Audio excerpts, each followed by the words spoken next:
In the time of Jesus Christ, there were already several groups who were expecting, predicting the coming of the Messiah.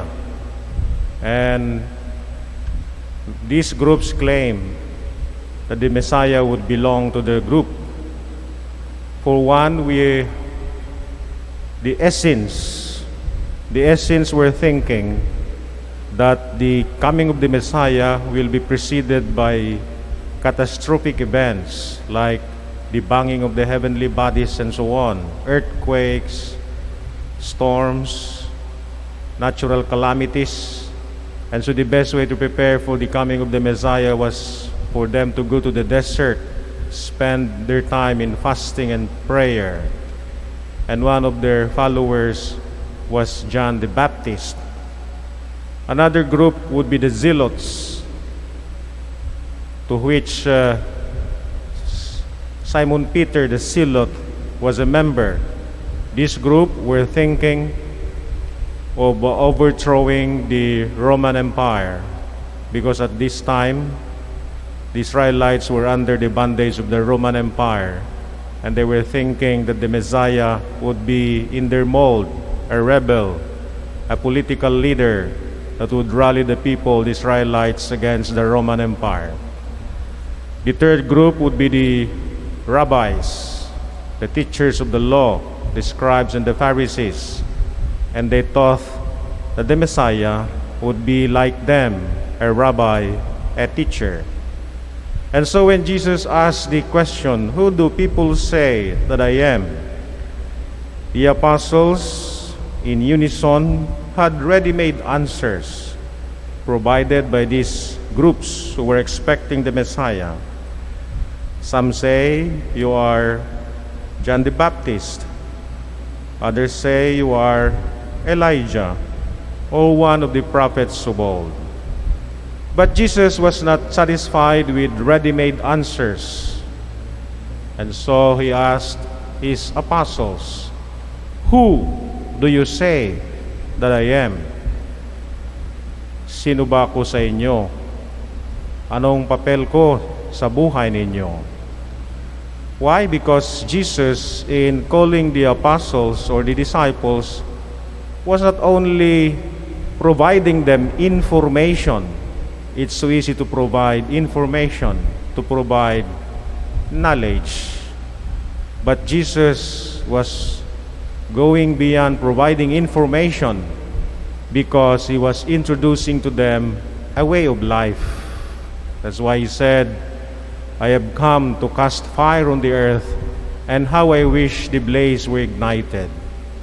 A life of service, a life of love, a life dedicated to the service or at the service of others. No greater love than this, than to lay down your life for your friends. And so, Jesus rebuked the apostles, because although Peter answered rightly when he said, "You are the Messiah of God, the anointed one, the chosen one," a general consensus among them was that the Messiah, or Jesus, would be a political leader who would rally the Israelites against the Roman Empire, who would bring back the glory days or the golden days of the Davidic kingdom, when the Israelites were never under a foreign power, when King David conquered all his enemies. But Jesus dosed cold water on such expectations when he said in the gospel, "The Son of Man must suffer greatly and be rejected by the elders, the chief priests and the scribes, and be killed, and on the third day be raised." The apostles must have been discouraged, because their expectations were unmet by Jesus. In fact, they were quarreling that when Jesus would assume his role as king of Israel, they were quarreling that one should sit at his right and at his left. But Jesus said, I must suffer and die. So how are we going to follow Jesus?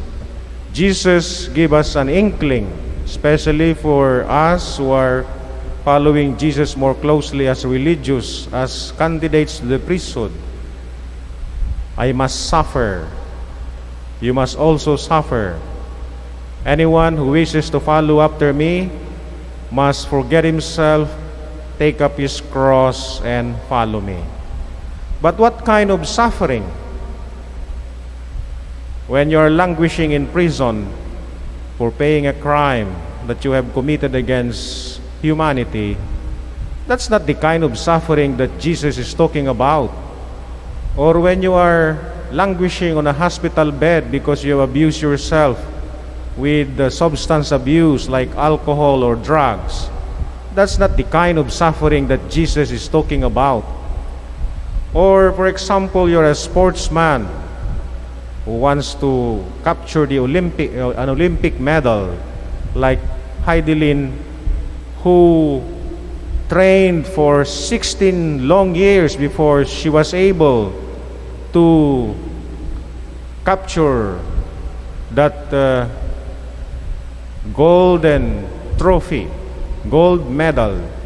That's what you call purgative suffering. You have to undergo many trials, strict regimen, like sportsmen, like soldiers, the Navy SEAL, because they want to improve, they want to become better in their trade, to develop their skill.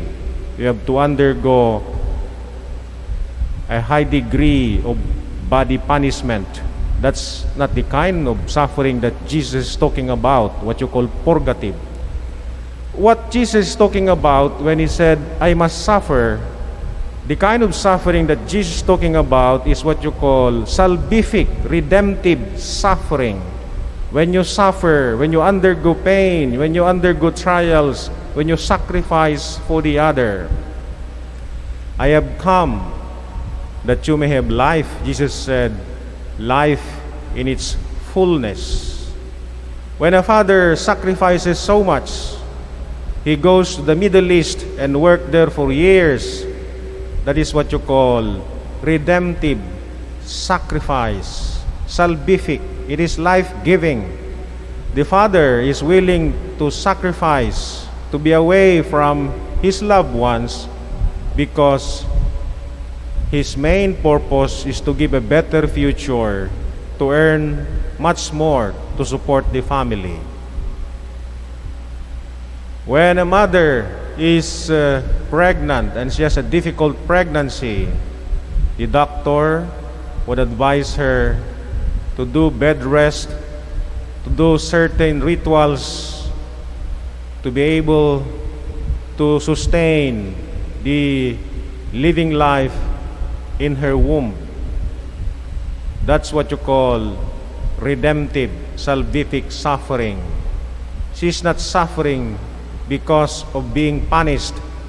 She's not suffering because she wants to develop her skill. She's suffering in a way.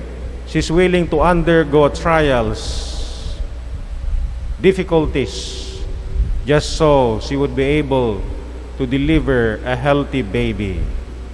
That's the kind of suffering that Jesus is talking about, just like his suffering on the cross, that we may have life, not only life in this world, but life eternal. And so today, as we have listened to the call of Jesus, we should imitate him.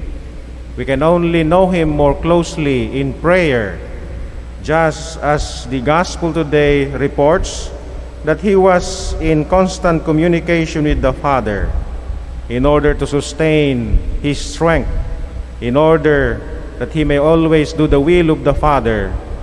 He always prayed. And so in the same manner, in the same way, we can come to know Jesus more closely, not only about Jesus, but a personal relationship with Jesus, because Jesus said, I will no longer call you servants, but friends, because I have revealed to you everything that the Father has entrusted to me.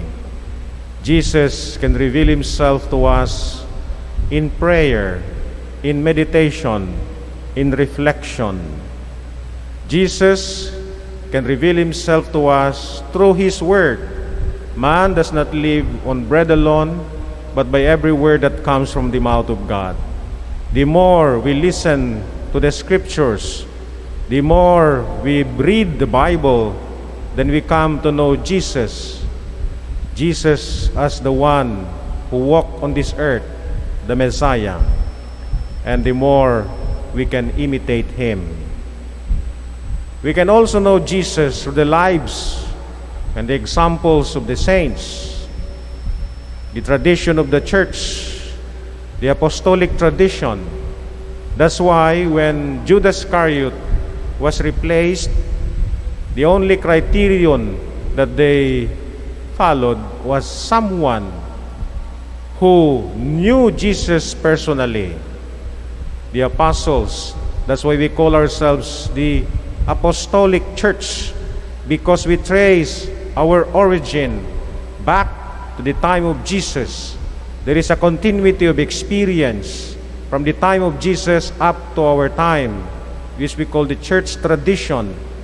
There are many men and women who tried to live holiness, ang pagpapakabanal, because of their encounter with the apostles, with the examples of the apostles.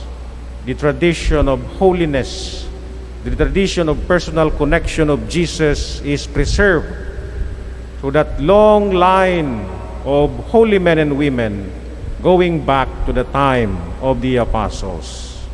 Hindi po totoo yung sinasabi ni Presidente Duterte na walang silbi ang mga santo because they live centuries ago. Yung mga santo, yung mga banal, they try to preserve the tradition of holiness, yung pagpapakabanal mula nung kapanahunan ng ating Panginoon Jesucristo, mula nung kapanahunan ng mga apostoles, mga disipulos, hanggang sa kasalukuyang panahon. They continue the tradition of knowing Jesus not only in terms of the intellect or understanding, but knowing Jesus, the Jesus who touched their hearts. It is only when Jesus touches our hearts that we can follow him in a personal way. Dito po sa Pilipinas, 85% are Catholics. Pero kuminsan napakalungkot sapagkat maybe only 40 or half of that are practicing Catholics. Napakarami ang alam nila tungkol kay Jesus. They know about Jesus, but they do not practice the faith. It is only when you know Jesus personally that you can practice the faith sincerely, authentically. How do you know this? A life dedicated at the service of others. When you're willing to undergo pain and suffering because you want to give life, you want to sustain life, you want to make the life of the other person better. Jesus said, I have not come to be served, but to serve and give my life as a ransom for all. A life dedicated to love, a life dedicated to service and caring. That is the kind of suffering that Jesus is talking about in the gospel today.